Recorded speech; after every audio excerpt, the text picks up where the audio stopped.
Welcome to Break Free. Why high income executives build their exit early. We're going to jump right in. So, if you're earning a high income right now, you're the most exposed person in the room because the higher you climb inside somebody else's system, the more dependent you become on the very system staying the same. And it's not going to do that because AI is accelerating and companies are restructuring faster than ever. And the rules that got you here won't prepare you or protect you from what's coming next. You can be indispensable on Friday and irrelevant by Monday, not because you failed, but because the system's moved. And AI only has to make you slightly more expensive.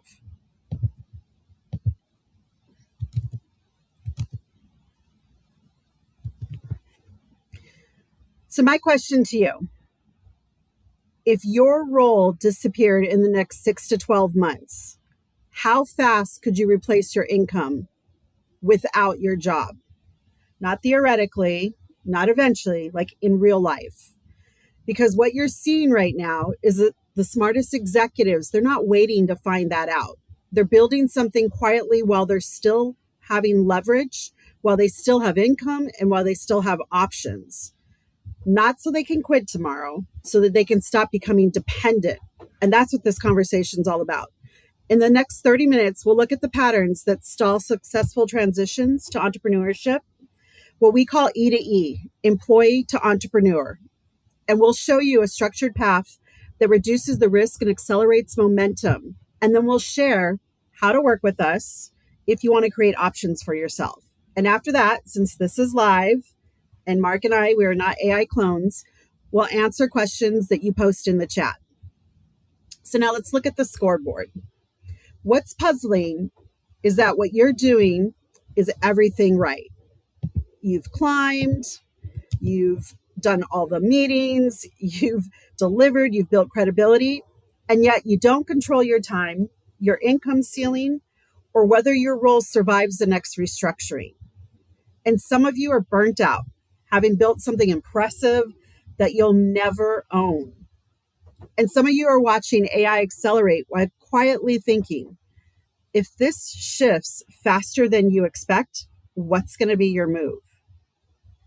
Well, your move could be to create optionality by transitioning to entrepreneurship while you still have a job.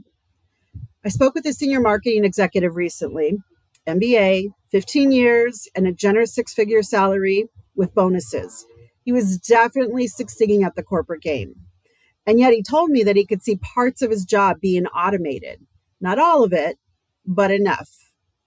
And that he didn't have anything outside of his job that could quickly replace his income. So that's the real anxiety. It's not the fear of unemployment. It's realizing your dependency. And the issue isn't even AI. The issue is that most smart employees don't build optionality while they still have leverage. They wait until pressure forces them to move. And pressure is a terrible strategic advisor. Just ask the nearly 400,000 government workers who met their career end last year with Doge. This isn't about quitting your job tomorrow. It's about building power and leverage before you need it. Entrepreneurship used to mean building mostly on your own or with a small team. And that model's changing because today the same AI that's coming for your job, can help you build income, leverage, and freedom outside of that corporate system. So if you're wondering who's hosting this conversation and why we are qualified to talk about the intersection of entrepreneurship and AI, let me take a moment to introduce ourselves. My name is Sophia Olivas. I'm co-founder of Wisdom Forge, and we help high-performing professionals transition from corporate dependency to entrepreneurial ownership using AI-powered systems so they can build businesses and achieve the freedom trifecta, which is time, money, and location freedom. In the early 90s, I flipped a house and I used the proceeds to start my first business, which was a full-stack web development company. And I sold it 3 years later, granting me the freedom trifecta. Since then, I've implemented AI within Fortune 500 companies, raised millions in capitals for startups, and built companies that achieve successful exits. I'm also a best-selling author of AI books, and I've taught AI at Berkeley and ASU. What I'm focused on now is helping employees build something of their own, leveraging AI so that they have control over their future. And joining me is Mark Byers, CEO and co-founder of Wisdom Forge. And as an employee, he served as a CFO and in-demand turnaround expert. He's a licensed CPA who has helped numerous companies work through and emerge from distress. And Mark has successfully completed the E2E transition and is on his way to building a multi-million-dollar accounting and business firm. So now that you know where we're coming from, let me zoom out because I'm going to throw a challenge flag. Consider that the corporate system isn't broken. It's merely optimized. And it's optimized to keep talent inside the system. So Mark's going to break down the employment trap, and he's going to start to explain the 3 hidden patterns that keep high-income executives successful on paper, but exposed in real life. Now, as he speaks, I want you to ask yourself, if your role disappeared in the next 12 months, what would actually replace your income? Mark? Thanks, Sophia. Thanks, everybody, for being here. We know that you could be doing 100 other things right now, so we really appreciate you giving us your time today. So let's talk about this. What do we mean by the employee trap? We're not talking about a bad job. We're not talking about bad companies or you being lazy. It's not any of that. We're talking about how good employment is at solving one particular problem, and that problem is instability. A corporate job gives you a paycheck you can count on. It gives you a ladder. It gives you structure. You've got a scope, a boss, a process, and a system for escalation. You learn how to manage risk, protect reputation, and operate inside a clear set of rules. And that's not a flaw. That's the point of employment. It works. And here's where it becomes a trap. The longer you succeed inside that environment, the more you get trained to need that environment. You get really good at operating with guardrails, things like clear authority and defined KPIs and getting consensus and approvals and data, meetings, precedent. And most of the time, if the decision's big enough, it's not even your call anyway. There's always another layer. And that creates a kind of safety because your risk is shared. Entrepreneurship is the opposite. There's no escalation path. There's no approval process. There's no committee, and there's no one to absorb the blame. You are the committee and the decision maker. And the feedback loop isn't internal anymore. It's external. The only question is, does the market respond? Do people care? Do they buy? And do they pay? That's why high performers struggle with this transition sometimes. Not because they're not smart, not because they're not hardworking. It's because they've been trained to win in a system where the rules are clear, and entrepreneurship starts when the rules are not clear. In corporate, you're rewarded for preventing visible failures. In entrepreneurship, you have to be willing to look a little messy while you figure things out. In corporate, you're rewarded for optimizing within structure. And in entrepreneurship, you start before the structure even exists. In corporate, you're rewarded for reducing uncertainty. And in entrepreneurship, you move while uncertainty is still on the table. That friction is just a different operating system. And until you see that clearly, you'll keep trying to solve entrepreneurial problems with employee tools. And that's where people stall. So let me be clear. You're not broken, you're trained. And training can be rewired. And the first place this shows up is really subtle. It sounds responsible and it sounds smart. It's called waiting for certainty. And that's the first trap. Waiting for certainty is not the busy work trap. That's the one coming next. This one happens before you even start moving. Waiting for certainty is the pause button. It's the voice that says, I'm in, but not yet. Or let me get a little more clarity. Or let me think this through more. Or let me make sure I'm not making a mistake.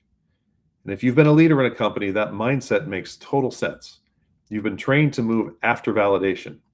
You gather data, you model the downside, you align stakeholders, you reduce risk before you make the call. In corporate, that's called being responsible. But in entrepreneurship, you don't get certainty up front.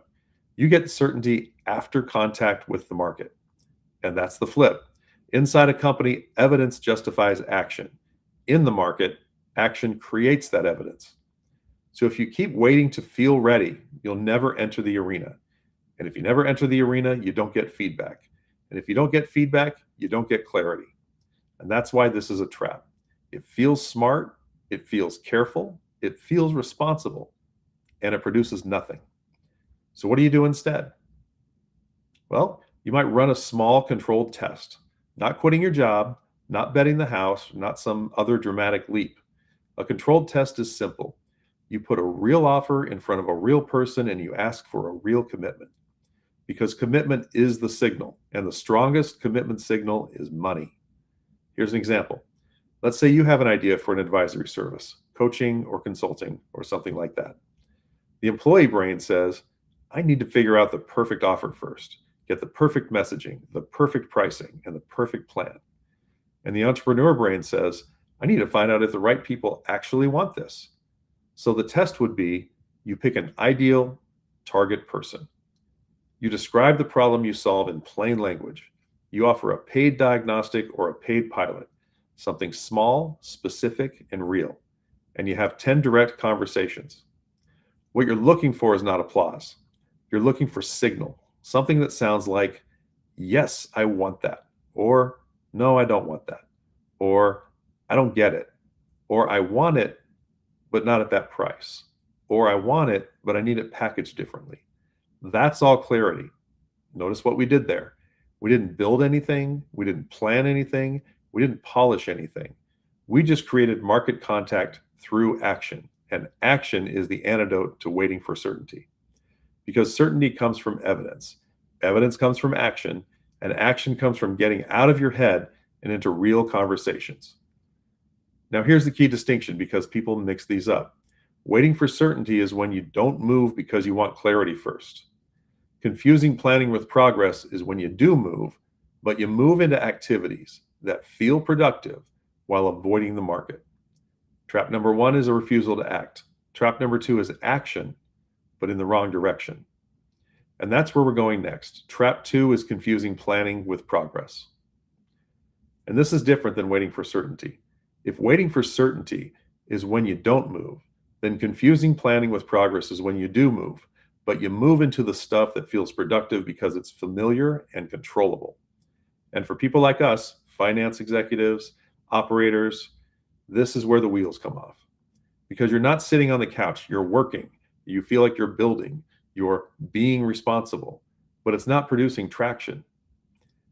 Here's what that looks like in real life for an executive or finance-minded person. You build a spreadsheet model with 5 tabs and scenarios. You obsess over pricing, margin, and the perfect package. You create a chart of accounts in your head before there's a single transaction to book. You research software, QuickBooks versus Xero, HubSpot, Ignition, CRM, payroll, banking, and bill pay. You map out the close process. You design a KPI dashboard. You create a 90-day forecast. You draft a policy manual for things you haven't even done yet.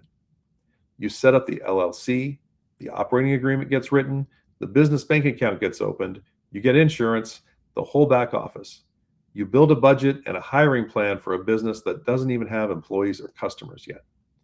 And listen, none of those things are bad. They're good. They're smart. The problem is timing. If you do all that before the market has confirmed anything, you're not building a business. You're building a simulation of a business. It's internal activity. It's not external traction. And internal activity feels amazing because you control it. There's no rejection. There's no awkward conversations. There aren't any no's, and there's no reality check. But entrepreneurship doesn't pay you for being prepared. It pays you for solving a problem someone is willing to pay to have solved. So here's the clean test. If someone can't pay you today, you're still planning. If there's no clear path for money to move through a proposal, excuse me, an invoice, a payment link, then you're not in the market. You're preparing to enter the market. And preparation is not participation. This is where high performers lose months and sometimes even years because they confuse effort with progress. Excuse me again. So in entrepreneurship, progress has a scoreboard, and it looks like this. Did you have real conversations with the right people this week? Did you make a clear offer? Did anyone commit? And did anyone pay? If the answer is no, your next move is not, let's refine the spreadsheet. Your next move is more exposure, more conversations, more offers, more follow-ups, more direct asks. Because the market doesn't reward invisible excellence. You can build the cleanest model on earth and still have zero revenue. You can have the perfect internal process and still have nobody buying. So the order matters. Customers first, then systems. Revenue first, then optimization. Demand first, then infrastructure. And if you're wired like me, this is the uncomfortable part because you want to build it right. But right comes after real. Let the market shape what right is. Now, even when people start testing and even when they start focusing on revenue, there's one more trap that slows this whole transition down.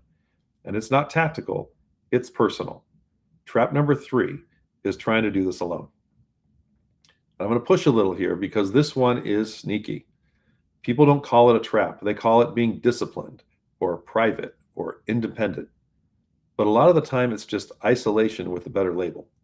And here's why that matters. In the corporate world, you have a built-in structure and feedback. You have meetings, you have deadlines, you have coworkers and cross-functional teams. You have someone reviewing your work. You have a boss, a board, and a chain of command. You have a system that forces decisions to be made. And even if it's annoying, it creates motion. When you step into entrepreneurship, all that structure disappears overnight. Now it's just you and your thoughts. And if you've got a strong mind, which most executives do, your mind can become a liability when it has no external friction. You can think yourself in circles. You can overanalyze and you can second guess. You can work nonstop without actually moving the ball down the field. And the feedback loop slows way down. A simple pricing decision becomes a 2-week debate inside your head. A sales conversation becomes, let me rethink my positioning. A rejection becomes a full internal audit where you prosecute yourself. Not because you're weak, because you have no calibration. Entrepreneurship rewards speed of correction. And you don't get speed of correction in isolation. You get it from proximity. And that's proximity to other operators, proximity to honest feedback, proximity to a structure where your actions are visible and there's some accountability. That's what compresses time.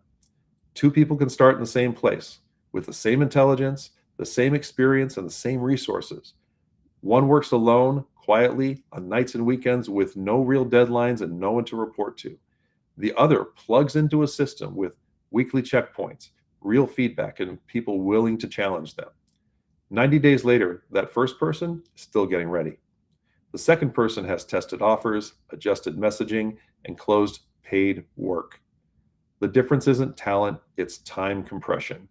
And let's call it what it is. When nobody's watching, comfort expands. When someone expects your update, you move. When you have to say it out loud, your thinking sharpens. When someone challenges your assumptions, your blind spots get exposed. And that's not hand-holding, that's efficiency. Isolation makes every decision heavier. Community makes decisions lighter and faster. And speed matters because while you're slowly deciding, the market is moving, technology is advancing, and other people are testing and learning in real time.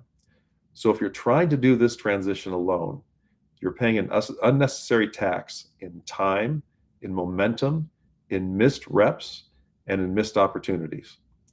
So let me make this personal for a moment. So about a year and a half ago, I was sitting at the firm that I was working at then, and we were talking about collections. And I was hearing about all this money that was going to be paid into our firm. And it was a lot of money. And I realized that no matter how much money our firm collected, I was going to get the same paycheck twice a month, and I would get a discretionary bonus twice a year. And I realized that if I wanted to actually achieve my own dreams, I couldn't work for anybody else anymore. I needed to do something on my own. And so I decided to take my experience as a CPA, as a numbers person, and launch my own business advisory firm. And I did fall into the second trap. I started to plan the business before I ever talked to anybody else. And thank God I had Sophia. Thank God Sophia and I connected, and she became my sounding board. She became my entrepreneurial resource, and she became the person that I became accountable to for putting things in action. So I started right away. I shifted and I started right away talking to real people, figuring out what they needed, figuring out what problems I could solve for them. And then I started closing paid work. And uh, I have so much more flexibility with my schedule. Things are headed in the right direction. We're on plan to do over $1 million this year, and I couldn't be happier. Um, that's exactly why we built Break Free the way we did. So Sophia's going to lay out what Break Free actually is. Thanks, Mark. So now Break Free is a 90-day DIY A-powered system that helps professionals design, test, and launch a revenue-generating pilot while still employed. It's customized based on your personal experience, education, and skills. So everybody that goes through this program is going to be doing something different. That's the beauty of working with AI, that you can have something so customized like that. And 1 moment. I love doing these things live. Okay. So you'll start by working with proprietary AI bots, because it's going to help customize, and it's going to assess your current skills, your experience, knowledge, goals, and resources. And then it's going to create a custom structured execution path that moves you from idea to offer to pilot. And you're going to get a lifetime access to the membership, which walks you through using the AI bots via video modules. And then you're going to get access to a resource vault and a private WhatsApp group for asking questions, community, and networking. You're also going to get a live weekly AI training as well as recordings, along with the live open office hour where you can get high-level consulting and a group setting from either Mark or myself. Over the first 30 days, you're going to identify a market opportunity and test it. Then over the following 60 days, as traction emerges, you're going to formalize it. You'll build the right systems, you'll structure your pricing correctly, and you'll implement AI infrastructure so the business can run without consuming your entire life. So the result we stand behind, it's simple. If you follow the program as designed, within 90 days, you will have a validated AI leveraged business concept, a paying market signal, and a working launch system. You will have created optionality. So what this is not theory. This is not another certification or another AI thing. It's not more content consumption. This is not I'm going to go open up a restaurant with the standard 5% profit margins and lousy hours. It's not what we're having you move into. So to answer a few more common questions, before we get into that, what can I do with what I already know with my current skills and resources in the shortest amount of time that's going to help me become independent from this single source of income that I currently have with my job. So to answer a few common questions before we go into the formal Q&A. So no, this is a system and it's AI components, but it doesn't do all the work for you. So no, it doesn't do all the work for you. So while there are automations that absolutely shorten the ramp up time and for launching, you must take action and do the work. Human agency and critical thinking is valuable and it's encouraged. And no, to start, you do not need an LLC, you don't need a sales funnel, you don't need a complex tech stack. And no, you don't need to quit your job. This is customized to fit your specific schedule and availability. Again, that's the genius of collaborating with AI. And no, you don't have to have an idea of what you want to do. The whole system is going to take everything into consideration and help you generate and collaborate with you and work on a concept that you guys agree on, that you think that you would be interested in doing and carrying out. So now why should you do this now? Well, in 2025, US employers announced I think it was more than 1.2 million in layoffs, and that's nearly twice the number from the previous year. And in January alone, there was over 108,000 layoffs. And that's the highest since 2009 during the real estate crash. And then just a couple of weeks ago, Oracle announced 30,000 were being laid off. 30,000 from one company. And another company was laying off 40% of their workforce. So AI is compressing timelines. It's moving optionality from a philosophical water cooler conversation to being a strategy. So why should you work with us, with Wisdom Forge? So between Mark and myself, we've operated within corporations, we've raised capital, we've built companies, we've navigated downturns, and we've leveraged AI successfully. We work beyond the academic approach and we are results focused. So let's talk about the investment for this program. We're opening the break free founding cohort with 10 lifetime memberships at $297 each.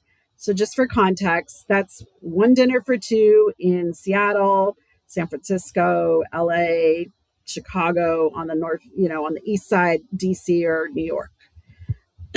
Because this is a founding cohort, the first 10 seats are $297. But after those are gone, the price begins stepping up until the lifetime access price reaches $1,297. So it's the same access for the same program. It's just a different entry point that rewards action takers. So in the market, that's what happens. The fast and first movers get rewarded for taking action.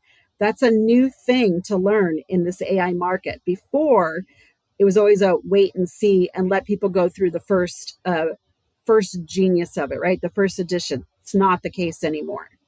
So this is, again, not about quitting your job. It's about building leverage while you still have one. And the smartest professionals I know are quietly doing this one thing right now. They're building optionality before disruption hits. So if you're serious about creating optionality before the market forces your hand, this is one of the lowest risk asymmetric bets that you can make. This program is for first movers, for those who choose to build and create optionality before they are forced to react. And if that's you, secure one of the founding seats. And here is our, leave this on there. Here's our guarantee. And then we're going to move to the Q&A. So this is a lifetime access. If within 30 days of starting the program, you decide this is not the right environment for you, email us for a full refund. There's no friction, no questions asked. If you engage with the framework and execute the plan, you will not be in the same position 30 days from now. You will have clarity, signal, and movement is what changes trajectory. So right now we're going to take a few questions specifically about the transition strategy. And Mark, if you can come on, and there is the QR code to join. Great. Okay, so we have a couple questions. Let's see. You're now stepping into an entrepreneurship after a long corporate career. What are you doing differently this time? So you're not just creating another version of a job for yourself. Okay, this is the great thing about entrepreneurship.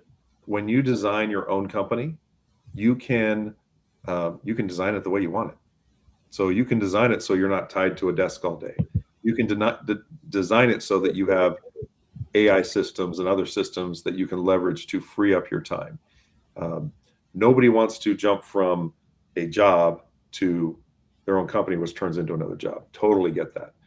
So this is the beauty of it. Expand your thinking about what's available to you as you build your company, as you conceptualize your company, because it's all up to you. If you want to have a company where you are free 20 hours a week or more, design it that way. There's all kinds of systems and AI tools out there that'll help you do that and help also compress time that you're working into a shorter amount of time so you have more time freedom and availability. And Mark, I think it's important for them to know. I mean, you've got a family. You've got like a pretty big family. I mean, Yep. 5 kids, right? Yep. 6. So I also would say, in my opinion, now I come from an entrepreneurial background, but in my opinion, I think the riskier, I think like people have it backwards. You have your whole life in the hands of somebody else.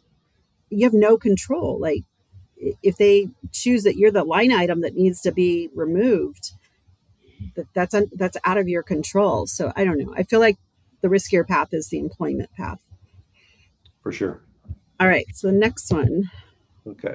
Next question is, if someone says, I'll wait until I have more certainty, more time, or a better idea, what would you say to them based on everything you've seen in the field?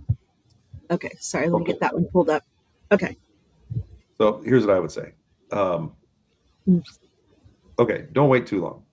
Like, don't sit there and wait for something to happen or some idea to dawn on you. Go after it. Take some action to clearly define your idea. Go talk to some people. Get out of your head and get on the court and go talk to people about what your idea is.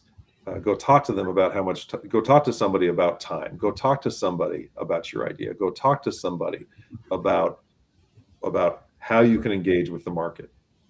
Somebody who knows somebody who knows somebody who knows somebody who wants what you have. So I would say you got to get into action right away. What are you waiting for? I would say there's something that we call the legacy world, and I'll probably be referring to this. Not probably, I will be referring to this. There, and I mentioned it a little bit earlier when I said, it used to be we would wait for version 2, most of us, or version 3 or 4 before we bought in or jumped into something. It's not the case anymore. AI is moving so fast.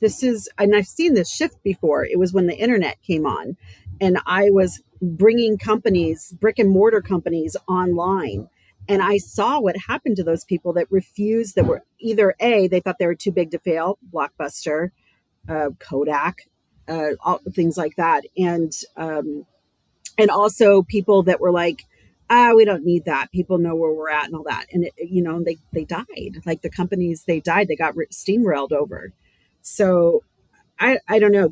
There's very little risk in moving because you're not quitting your job. So why not move and create optionality while you're doing that? That's only really the way to see is if it works.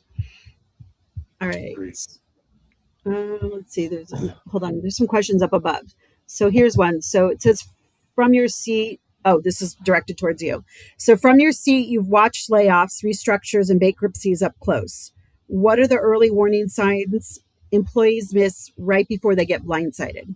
Okay. So coming from the restructuring advisory world, there are all kinds of early warning signs, and if you work in a company in a corporation, you'll hear about them months before anything happens. So you'll start to hear about cash flow being an issue. You'll start to hear about vendors not getting paid. You'll start to hear about sales decreases, and those are the warning signs where you say, okay, maybe my position isn't quite so secure as I thought it was. Maybe my company isn't doing as well as I thought it was, and so you got to listen for those kinds of things. You can also look at the wider, the wider market. I've seen layoff after layoff after layoff, and like big companies laying off lots of people. Like Oracle, I think they just laid off 30,000 people. That's huge. So seeing that in the overall, employment environment, those should all be early warning signs for people. Yeah, I agree with that. Yeah. Let's see the next one. Hold on. Well, here's the. Yeah. Okay. Talk about the employee trap, the employment trap. For someone making $150,000 plus per year who feels secure, what illusion are they still believing that's going to cost them the most? And I think this goes back to what Sophia was talking about earlier, which is you never know when you're going to get the axe. You never know when you are that line item that someone looks at and they say, well, we can't afford this anymore. We can't afford these people anymore. We have to really restructure. We're going to install technology to replace all of our people. And that is happening at such a breakneck speed now that just about anybody who sits behind a desk is at risk of being replaced. So I think there's some denial that people are in that it just won't happen to me, but it will. It could. I think I think one of the biggest wake up calls for US employees was last year, because government jobs are probably like the most sacred jobs. Like, it's that and tenureship within the educational system, right? It's like it's really hard to get yourself, removed from a government job. And yet nearly 400,000 did, with the swipe of a button. So I think that illusion going into this AI technological era that we're in, the illusion of even the blue collar workers, they're like, well, nobody's going to replace a plumber. Oh, yeah. You're just going to have a little bit more lag time because it's going to be the robots that need to catch up, right? And if you've seen what they're doing in China, they're pretty much there, and they're coming down in price. So I think that would be an illusion that I would see looking at the outside, looking in. All right, the next one, it says you mentioned mindset shifting from fixed to growth. What's the fastest way for a high performing executive to break out of that play it safe conditioning? Oh, yeah. Fastest way is just talk to people. Fastest way is to get into action. Um, growth mindset means that failure is not doesn't mean anything about me. It just means that there's something to learn.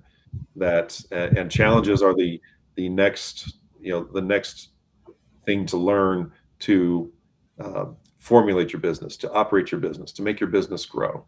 Um, in a fixed mindset, for a person who has a fixed mindset, failure is just not an option. They won't risk. They won't take a step outside the box, and it keeps them trapped. It really does. Talking to people who own businesses, talking to people who run businesses, those are the ones that you can talk to get you out of that mindset of, oh, I can't try this now. No, you got to try it now. There's no time to waste. So I'm going to have a little bit of a different answer response to this. Probably not going to like what I'm going to say, people that are listening, but the fastest way to break out of that play it safe is to get canned. Now, do you really want to wait till that happens? To, like, when you hit bottom, right? There's so much pain that you have to move, that the only way to go, if you're in your 40s or 50s and think that you're going to compete with, some younger people and that know AI, and like, if you think you're going to compete with that and you're going to wait till that happens, like, that will make you move, right? Because then you have no choice.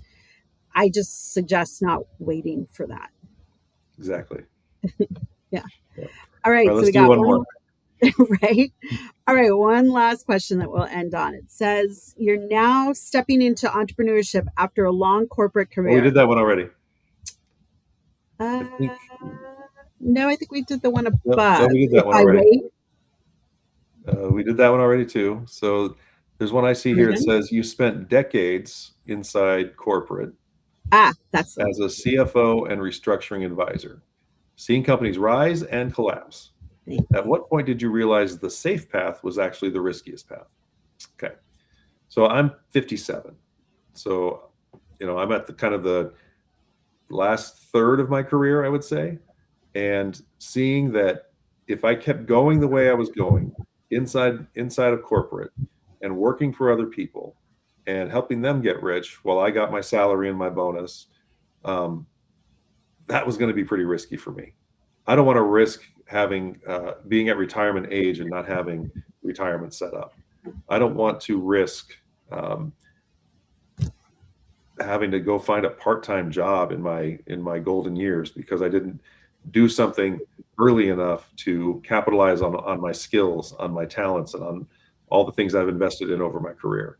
So for me, at the age I'm at, it was much riskier to stay in the same place, and far less risky to go out on my own, start a business, leverage the network that I've developed over the course of my career and tap into those people to help build my business. Yeah, that's a great one. I just want to go back to the first one because I had the wrong one posted when you were talking. So something about what are you doing differently this time so you're not just creating another version of job for yourself? Well, so here's one thing. You're working and leaning on and learning to leverage and automate with AI. So the majority of your manual tasks that are done manually can now be automated. So you're doing what your companies are doing and why they're reducing the workforce. You're going to use the same play, right? So you're going to use the same tool that's being used against you to work for you. And that's what we haven't had in the other times, when people were making that transition. So that's the one thing. And the other thing is when there's a few different ways to sell, right? You could do the whole if you build it, they will come. I've never been a fan of that, but somebody who was really great at that was Steve Jobs, right? Like he could do that. He was a visionary that created a world. Walt Disney, they created worlds and we moved and lived into them and didn't know that we wanted that, right? But for the majority of us, the fastest and best way to sell is to provide something that the market already wants. I mean, that's just a no-brainer. It's not even sales at that point. You're just providing a service or a product. And that's what this does is it looks for and makes sure that the market is there before you build out. So that's one of the best ways. Mark, anything you want to say before I close this out? No, I just appreciate everybody being here to hear about Break Free. We're excited to start working with you. And thank you so much for your time today.